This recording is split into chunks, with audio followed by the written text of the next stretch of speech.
Just another beautiful 90-degree day in mid-September here in Birmingham, Alabama, the football capital of the South, once and forever.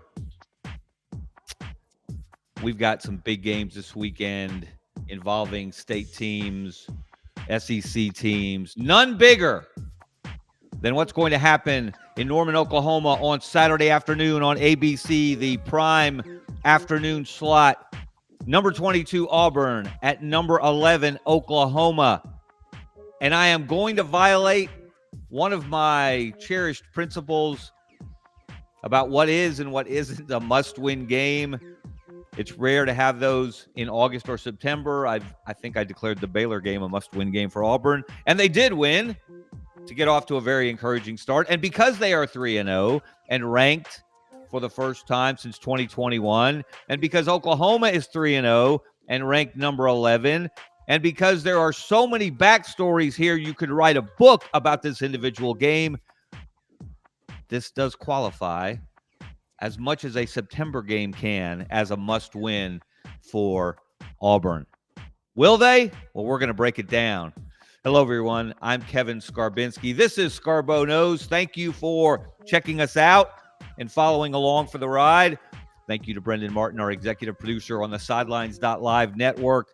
And a special shout out to our sponsor, Money Management Services, Birmingham's family-owned, fee-only financial services firm. The Rice family, good friends of mine. They will take great care of you.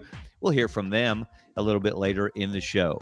So let's dive into this Oklahoma-Auburn game. Auburn has never beaten Oklahoma. But let's put an asterisk by that. They've only played 3 times, a couple of times in bowl games.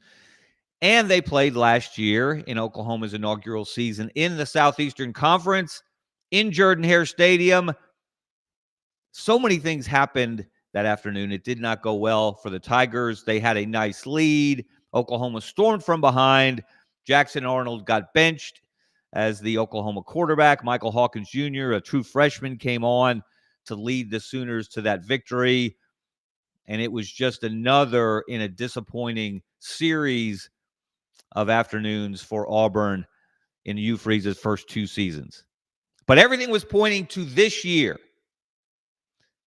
This game, Auburn, Oklahoma, Hugh Freeze, Brent Venables. We're going to talk a little bit about the backstory. But let's look at what Auburn has done and hasn't done when it has faced Brent Venables, because last year was not their first meeting. It was the first time Venables faced the Tigers as a head coach, but he had plenty of experience against Auburn as the defensive coordinator at Clemson, as Dabo Swinney was building that program into a national power. Brent Venables is undefeated against Auburn as a coordinator and as a head coach. There you see the 3 meetings when he was at Clemson, and then last year's game, OU over the Tigers. Now, note the scores on the Auburn side. They haven't scored more than 21 points against the Brent Venables defense so far, and Brent Venables is one of the better defensive minds in college football. Look at those numbers. I got those from the Oklahoma game notes for this week. Look at the numbers of what the Auburn offenses have done, haven't done against Brent Venables defenses. Averaging a tick under 15 points a game and a few yards over 300 a game. Brent Venables defenses have sacked Auburn quarterbacks 21 times in 4 meetings and collected 45 tackles for loss. Now, I'm not a math major. My younger son, Cannon, is the rocket scientist in the family. However, 45 divided by 4, it's about 11 tackles for loss a game on average. Not good, Bob, unless you're Bob Stoops. So that is going to be the key matchup in this game, I think, the Auburn offense against the Oklahoma defense. Can Auburn score enough points? Because I fully believe Oklahoma is going to score enough points. And the real backstory here, of course, is before Auburn hired Hugh Freeze, a couple of years before, Auburn had a chance to hire Brent Venables. This was after Auburn had fired Gus Malzahn after the 2020 COVID season. It was time for a change. I've never argued that point. As many good things as Gus has done since, the highlights he's put up, especially that opening win over Alabama in his new position as the offensive coordinator at Florida State, it was the right time for Gus Malzahn and Auburn to part company. Nothing that happens going forward will change that fact. Gus had been at Auburn for 8 years, and we'll see some numbers in a moment that will help reinforce that position that Gus's time at Auburn needed to come to an end. The question became, who would they hire? And Brent Venables was one of the coaches on their list that they talked to, that they considered. But Brent Venables said no. He decided to stay at Clemson. And a year later, when the Oklahoma job came open, Brent Venables saw a better opportunity in Norman than he had envisioned at Auburn. So yes, it wasn't the same coaching cycle, but Brent Venables, in essence, chose Oklahoma over Auburn. And the main reason he did, and this is interesting, during his introductory press conference at Oklahoma, he was asked about his flirtation with Auburn the year before. And he said he was nervous. He was not confident in the alignment at Auburn. And that was when the word alignment was becoming a buzzword in coaching circles. Do you have support from the president, the AD, the board of trustees, key boosters? That's very important to head coaches, as it should be. And as anyone who's familiar with Auburn for any length of time knows, that has been an issue at Auburn at times. Too much meddling, too many cooks in the kitchen, too little power and authority vested in the head coach, too much in particular boosters. It's not out of the realm of, not out of the norm for college football, but Auburn seems to get hammered with that accusation more than other programs. I'm not sure why that is. But they do. They own some of it. Sometimes it's overblown. So Brent Venables wanted no part of that. And a year later, he becomes the Oklahoma head coach. And 2 years later, when the Brian Harsin experiment inevitably failed, Auburn went back to a familiar face. It hired someone it knew who had SEC experience in Hugh Freeze. So this game is a referendum in many ways on the head coaching decisions by Brent Venables and Auburn. Auburn was interested. I don't know that they would have hired Venables if he had been just as interested in them or more interested in them. We'll never know that for sure, given the people that were doing the hiring at the time, and no need dredging up those skeletons. It's amazing that the athletic director at Auburn then is an athletic director in the Football Bowl subdivision today, despite all his missteps on the plains. Again, another story for another day. But this game is going to tell us a lot because Brent Venables is in his 4th year at Oklahoma. Hugh Freeze is in his 3rd year at Auburn. Each has had time to put his program in place, his staff, his roster, his way of doing things, his culture. So there are no excuses, no blaming the previous head coach for either guy. Yeah, Venables has a year more on the job than Freeze does. But you've had plenty of time, if you're Hugh Freeze, to put together your program. And you've made coaching changes, and so is Brent Venables. Now, one of the things that Hugh Freeze is trying to change and get Auburn out of this rut that it's been stuck in for 4 straight losing seasons, and really towards the end of the Gus Malzahn era, is the way Auburn performs on the road against ranked opponents. These numbers, well, they may shock you. Let's look at how Auburn has performed and has underperformed in road games against ranked teams. I went all the way back. I compiled these numbers for every Auburn head coach going back to Pat Dye. Now, you don't expect necessarily to have a winning record on the road against ranked teams, unless maybe you're Alabama under Nick Saban. I did some other calculations, did some other figuring. And since 2013, and I started with the Gus Malzahn era to compare them to other SEC programs, Alabama 15-7 against ranked teams on the road. True road games, not neutral site games, not bowl games, not playoff games, not BCS championship games, but true road games in the other team's stadium. Alabama 15-7 since 2013. Georgia 9-9, the next best record in the league. And of course, that covers the end of the Mark Richt era and the arrival of Kirby Smart. Florida has I think Florida has the worst record in the league. Certainly the worst among the traditional six powers in the SEC. And that would be Auburn, Alabama, Florida, Georgia, LSU, and Tennessee. The old standbys, the teams that have won all the conference championships, going back to forever and ever since Ole Miss, in the early 60s. One of those six programs has won the SEC every year, and they have collected national championships as well. Since 2013, Florida is 2-18 in this situation on the road against a ranked team. But look at Auburn's resume. 8 straight losses in this spot. The last time Auburn won a road game against a ranked team, Brian Harsin was the coach in 2021. It was at Arkansas. Arkansas was ranked number 17 at the time. Not an overly significant accomplishment, but it mattered. And 2 games later, the Harsin era started to go terribly, horribly wrong. And they started to lose and lose and lose some more on and off the field. Auburn has lost 13 of its last 14 games in this spot on the road against a ranked team. The last time they beat a team ranked as high as number 11, or within the top 11, I should say, that's where Oklahoma sits today in the AP poll, was 2014. And Hugh Freeze remembers it well because he was the head coach at Ole Miss. And Auburn was playing in Oxford.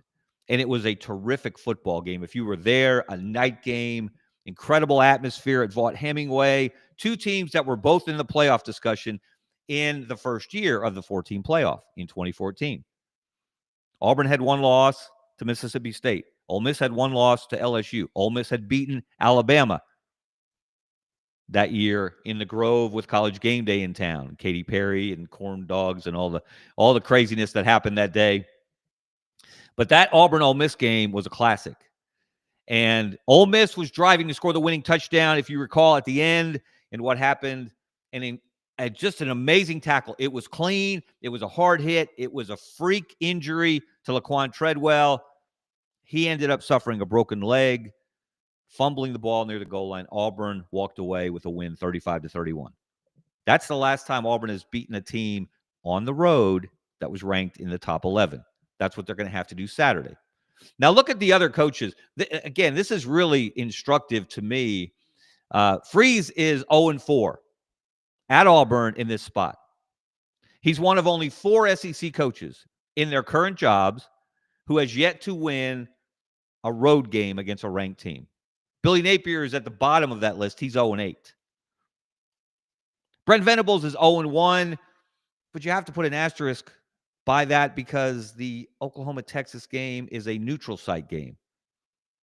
So you can't count that in these calculations. So he's 0-1 in these situations. Jeff Lebby from Mississippi State is 0-4. And I think that's it. Those are the 4 that have never, at their current jobs, and again, Lebby's in his 2nd year. These guys are all fairly new, although Napier's been around the longest, but he's 0-8. He has yet to win a road game against a ranked team. He's going to try to do that on Saturday at Miami. Good luck with that to the Gators. So, Hugh Freeze is trying to change the culture at Auburn. He's trying to get them out of this rut. He's trying to lift them out of these long negative streaks that they're stuck in.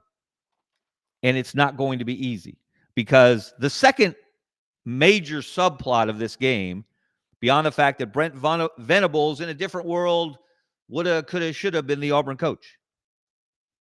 And that position wouldn't have been available for Hugh Freeze. And who else in the SEC would have given Hugh Freeze a chance if Auburn wasn't available? We'll never know. But there's a more intriguing matchup in terms of what's going to decide who wins this game or who's going to decide the winner of this game, and it's the quarterback position. It's a quarterback game. Football, college football, pro is a quarterback game. This is a 3-star, 4-star, 5-star quarterback game.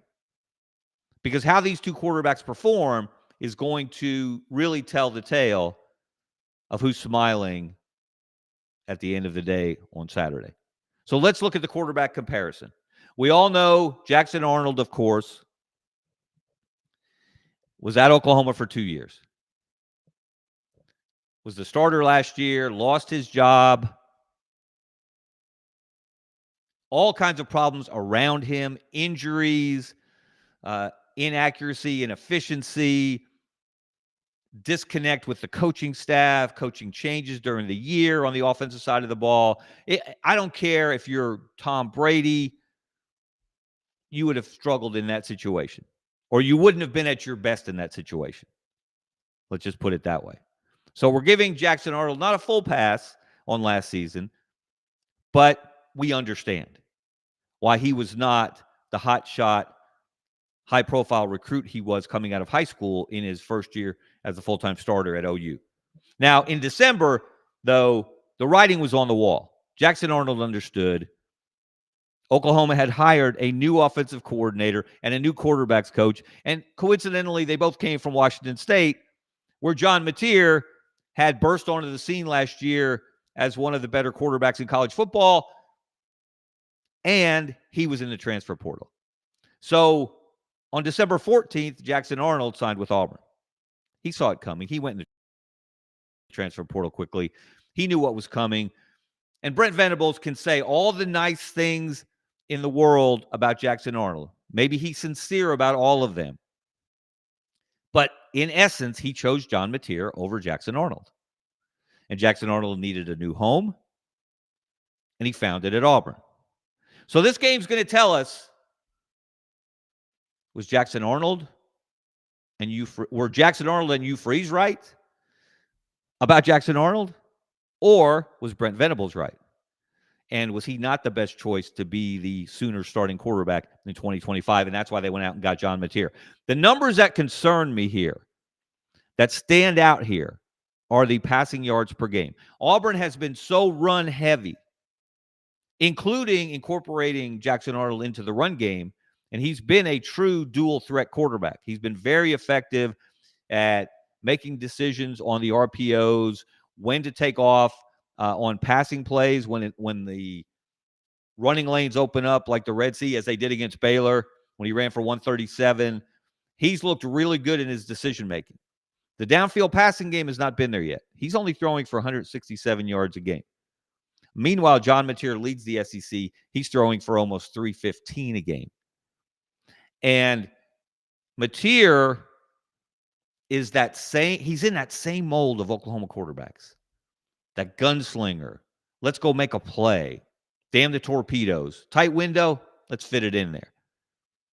Same as Baker Mayfield, Kyler Murray. I'm not saying he's those guys. I'm not saying he's going to win the Heisman, but all of a sudden, he has risen in the discussion because, as we talked about the other day, some of the favorites, some of the guys that you expected to be the best quarterbacks in the SEC and around college football, Arch Manning, Garrett Nussmeier, DJ Lagway, have vastly underperformed to this point in the young season. Meanwhile, guys like Mateer have stepped up. Jackson Arnold has stepped up. He's been a positive addition for Auburn. You cannot argue that. But is he John Mateer? And can he outduel John Mateer? That remains to be seen. Because Auburn's pass defense. Ugh. Auburn is ranked, let me look this up. Let me make sure I get this right. Auburn's pass defense is number 14 in the SEC. 14. It's 2 from the bottom. Meanwhile, Oklahoma's passing offense is 6th in the conference, and Mateer leads in passing yards per game. So that is a strength-weakness dichotomy that does not figure to go well for Auburn unless they can put pressure on John Mateer, unless they can force him into some of those crucial mistakes that a quarterback with his mindset will tend to make. He's got a couple of interceptions this year. Jackson Arnold does not. Jackson Arnold has yet to throw an interception. That's a testament, again, to his decision-making. But I don't think there's a lot to choose between these teams. I don't think there's a significant difference between these teams. I'm concerned about the Auburn defense. Concerned particularly, as I said, about the pass defense. They gave up 1 million yards to Baylor. Now, Baylor's a very good passing offense, as they showed in going to SMU and winning the following week after losing to Auburn. But John Mateer, if Auburn is not crisp in its calls, if they don't communicate well in front of that hostile crowd, if they bust assignments, John Mateer and those Oklahoma receivers, a much better receiver room than Jackson Arnold had last year in Norman because so many of those guys got hurt, the Sooners will take advantage. They took advantage of Auburn's pass defense last year. Michael Hawkins Jr., the true freshman, hit a deep ball, a critical deep ball as part of that comeback in Jordan-Hare Stadium. John Mateer is a mature, experienced, intelligent quarterback who knows where the defense's holes are. So does Ben Arbuckle, his offensive coordinator. And the alignment, the word Brent Venables used, that he didn't see at Auburn among the leadership there, why he declined to go further in the process back in December of 2020, that alignment is there for Oklahoma's offense. Ben Arbuckle, the offensive coordinator, the quarterback's coach, whose name I cannot pronounce, John, we'll call him John K. I don't want to insult him by mispronouncing his last name, having had my name mispronounced once or twice through the years. Those guys are on the same page. They worked together with John Mateer last year. They came as a package. It reminds a lot of people of what Vanderbilt did, what Clark Lee did in bringing in the Diego Pavia team from New Mexico State. And look how well that's turned out. All of a sudden, Vanderbilt is ranked. All of a sudden, Vanderbilt looks even more dangerous than it did last year. And in the early competition for SEC Quarterback of the Year, Diego Pavia is on the short list. John Mateer is on the short list. Ty Simpson from Alabama is on the short list. Marcel Reed from Texas A&M is there. Taylon Green from Arkansas. And Jackson Arnold, I think, is a little bit below those guys so far, but he can really take a step forward in this game. He has declined some interview requests this week, I've noticed. I don't know if that means he's especially focused, if he's putting too much pressure on this game. It's an interesting phenomenon. And I used to have this discussion with the legendary Auburn coach Pat Dye back in the day. You know, Pat normally would allow practices to be open to the media. Now, there weren't as many media members then covering these teams as there are now. But when he meant open, it was open. I could walk out there and did most days when practice began, and I could stay till practice ended because that's what you had to do if you wanted to talk to Pat Dye about how practice had gone. You had to be there at the end of practice. But I would watch practice. I didn't necessarily know and understand everything I was watching. I saw some incredibly emotional moments. But you got a sense of how the coaches felt about how things were going, how hard they were working, the players, how unhappy they were, the way certain things were going on the practice field. But Pat Dye would change. He would do that most weeks. But some weeks, he would close practice before the Iron Bowl, for example. Maybe the Georgia week, maybe some other weeks. And I used to say to him, you didn't realize, Pat, everybody knows this is a big game. You are ramping up the internal heat with your players by changing your process.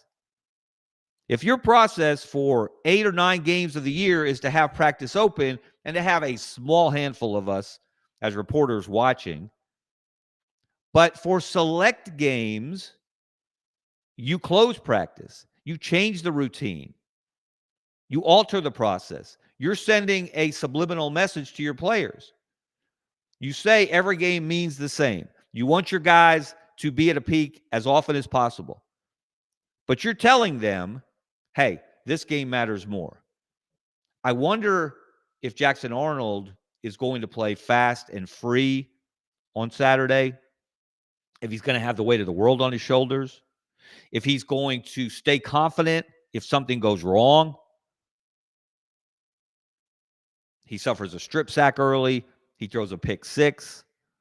He's been really good so far, and he was tested at Baylor. He had to perform at Baylor because Baylor, with their passing offense, and Sawyer Robertson kept scoring on the Auburn defense. Auburn couldn't let up, and Jackson Arnold was on it that day. He hasn't had to be as good since against Ball State and South Alabama, and he hasn't quite been. But he's still making good decisions. This is the game where the Auburn wide receiver room, the Freeze 4, the Freeze 5, whatever you want to call them, throw in Eric Singleton now, the incredible transfer. We'll see how healthy he is on Saturday. I don't think there's any doubt he's going to play. He was on the availability report. I forget what designation he was under, but I expect that he will play. But those guys have got to step up. We know what Cam Coleman can do. He made one of the best catches last week. Because it was against South Alabama, it didn't get as much play nationally. But he was one-on-one, down the field, deep ball, DB in his face, DB interfering with him, grabbing him, pushing him, and Cam Coleman just went up and caught the ball and showed what he's capable of while backpedaling into the end zone, ended up with a touchdown.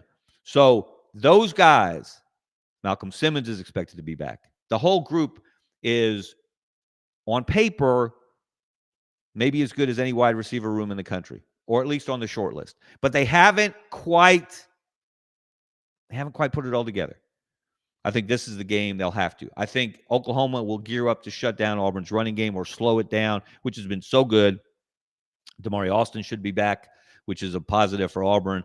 We know what he's done. So Jackson Arnold's going to have to throw the ball. He's going to have to be effective in the passing game. Does he have to throw for 250 to win? I don't know. 300? Probably not. You can't throw for $125. You can't rely only on Jackson Arnold's legs in this game. So, Mr. Sip, I am not giving out betting advice. Let me just say this before I tell you who I think is going to win. I don't do betting advice. I don't do lines. I don't do Vegas. I'm probably the only person, I probably shouldn't, as Sonny Smith once you like to say, I don't believe I'd have told that, but I'm going to tell that anyway. I went to Vegas once to cover Auburn basketball. This was back in the late 80s against UNLV, the Running Rebels, Tark the Shark. They played a home-and-home series. I went out when they came to Auburn. I got to go out to dinner with the UNLV traveling party, and we went to an Italian restaurant, a well-known Italian restaurant in Auburn at the time, and I felt like I was in a scene from The Godfather, and Tark was Marlon Brando. So I go to Vegas then for the return game the next year, covering Auburn as the beat writer for the Birmingham News, and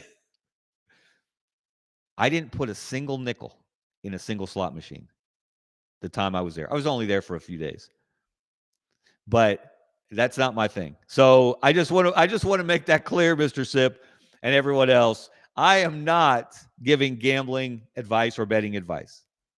Consult the professionals in that regard. But I do have a lean. I have a strong lean on what I think is going to happen Saturday in Norman, Oklahoma. Drum roll, please, Maestro. What does the prediction say? Survey says Oklahoma 31, Auburn 24. Aubrey, why are you looking at me like that? Don't look at me like that. It's a feel. It's a vibe.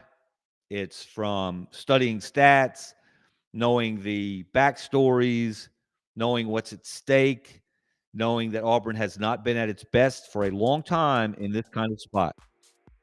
Auburn's better than it's been in years. I don't think it's quite there to win this kind of game because I think Oklahoma is better than it's been in years. We'll find out Saturday. That's why they play the games. I can't wait.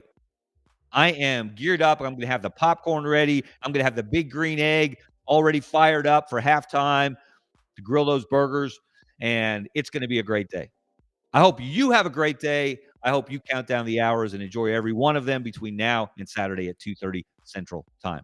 Thanks for watching Scarbo Knows.